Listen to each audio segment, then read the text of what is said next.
28-year-old Bryan Kohberger has waived his extradition, which means he'll be brought to Idaho to face 4 murder charges and 1 burglary charge. He said, this is not him. He believes he's going to be exonerated. That's what he believes. Those were his words. Arrangements currently are being made to deliver Kohberger back to Idaho, where he can have continued due process and face these charges.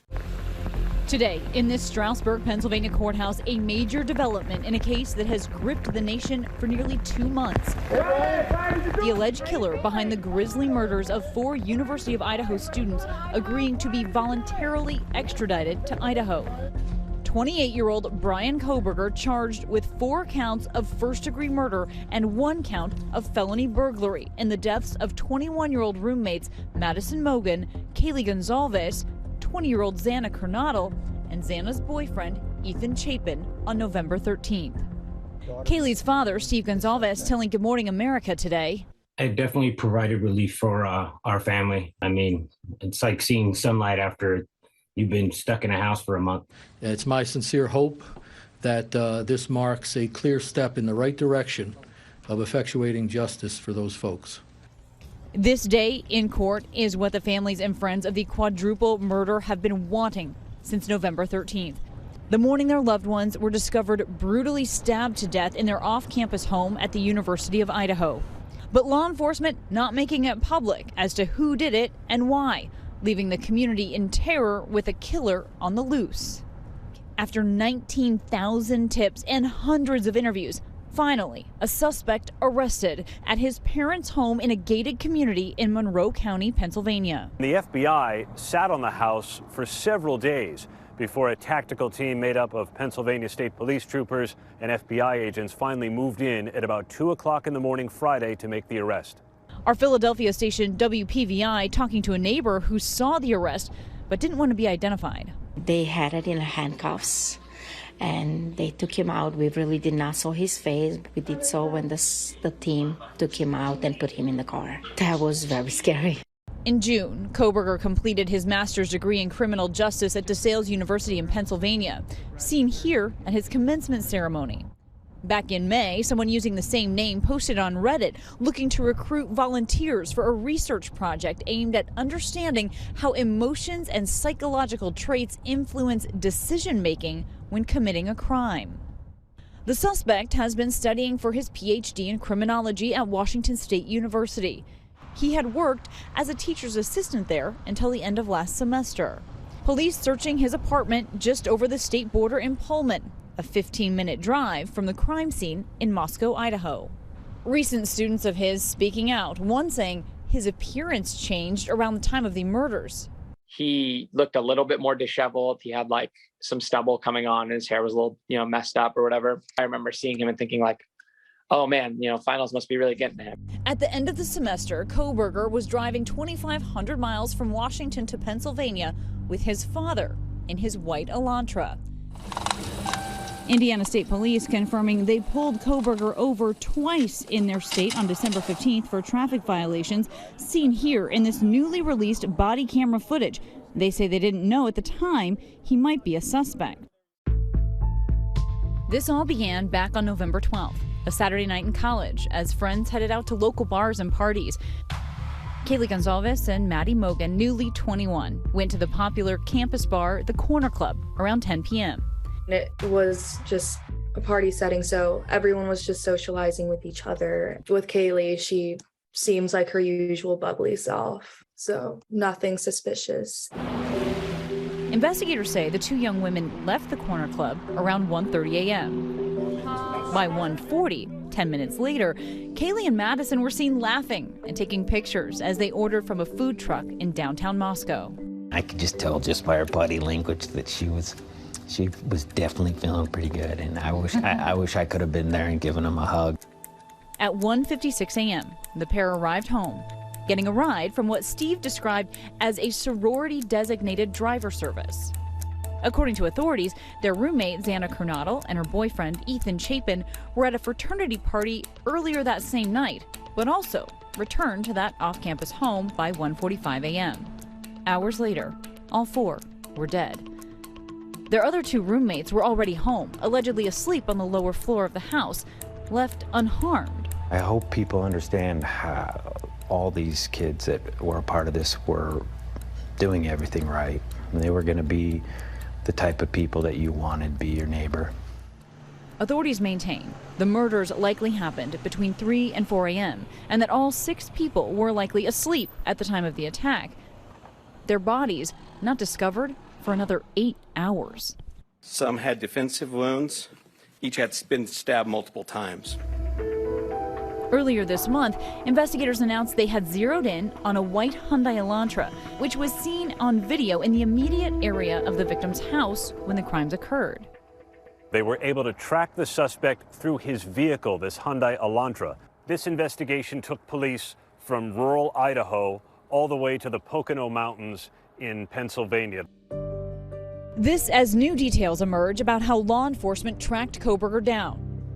Sources telling ABC News they used public genealogy databases like those used to catch the Golden State Killer.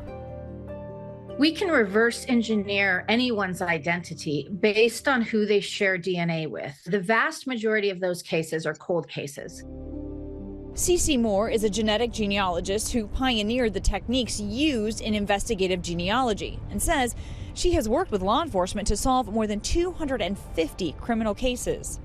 When you perpetrate this type of incredibly violent crime, it's virtually impossible not to leave your DNA behind. It appears they did have his DNA to work with. That would first have gone to the crime lab. There was no match.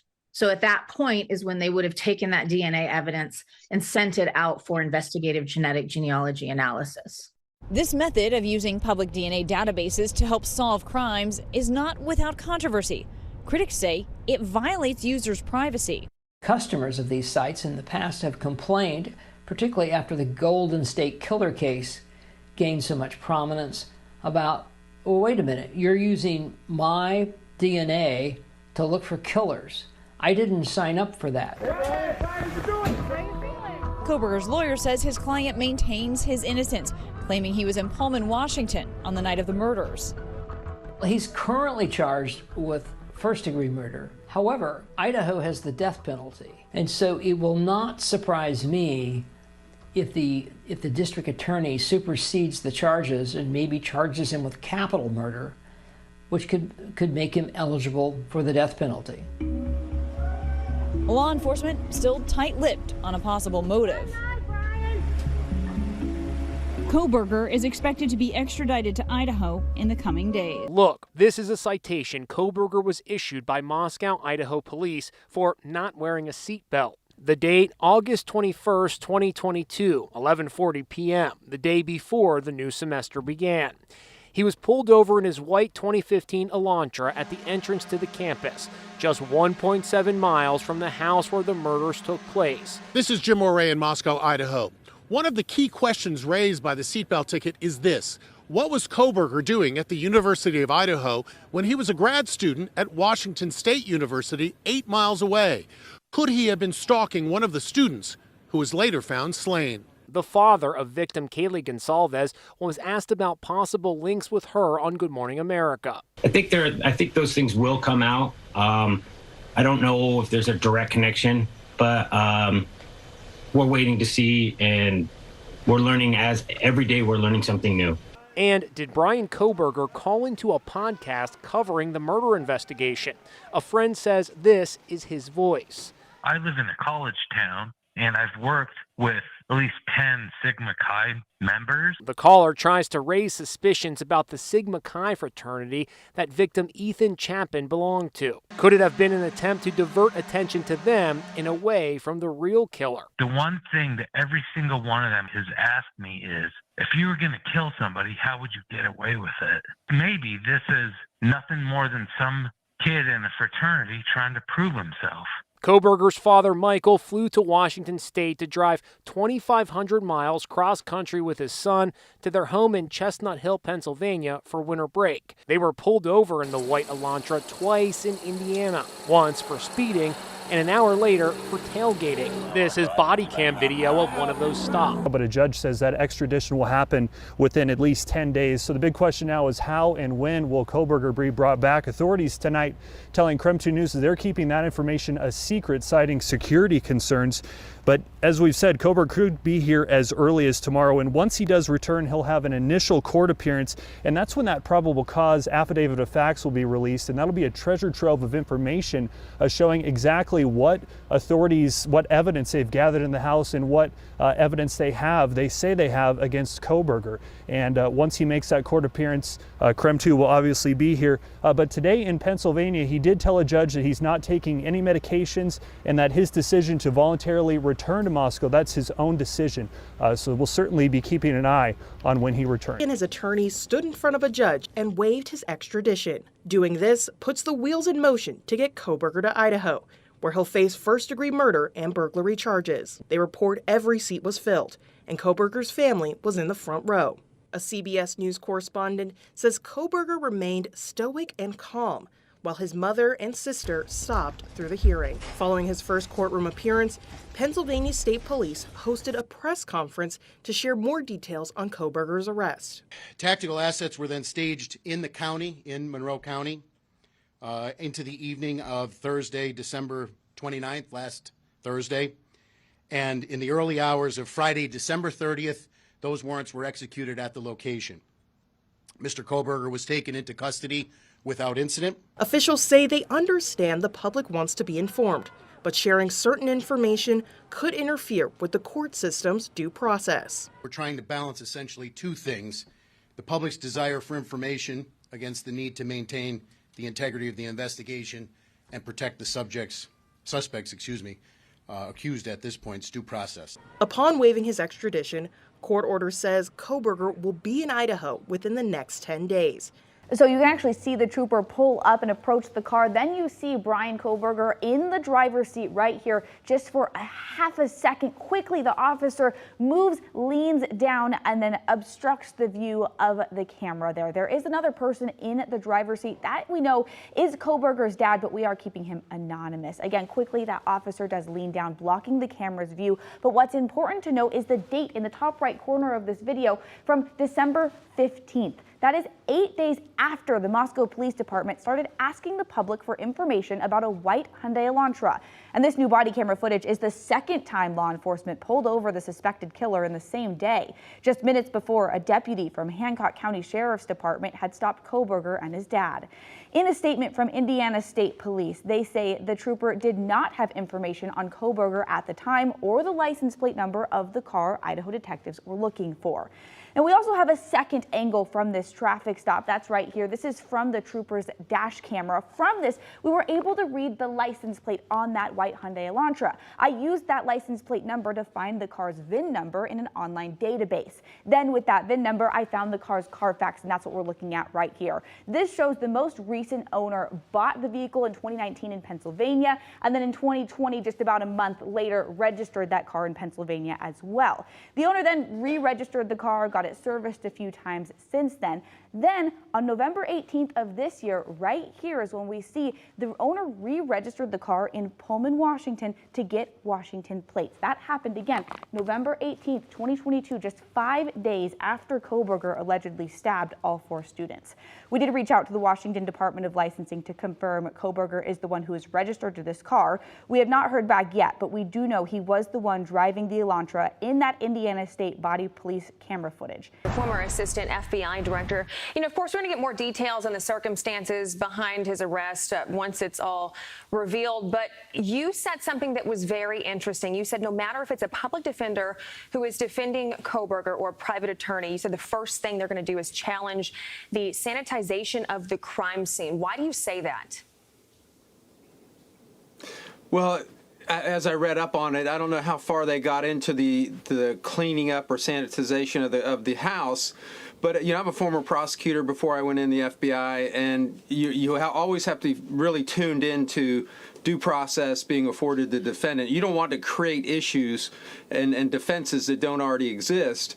And in this case, you could argue that sanitizing that house is basically denying the defense an opportunity to gather their own evidence. And I think that's probably why the defense investigators, are already inside the house. It's a due process issue.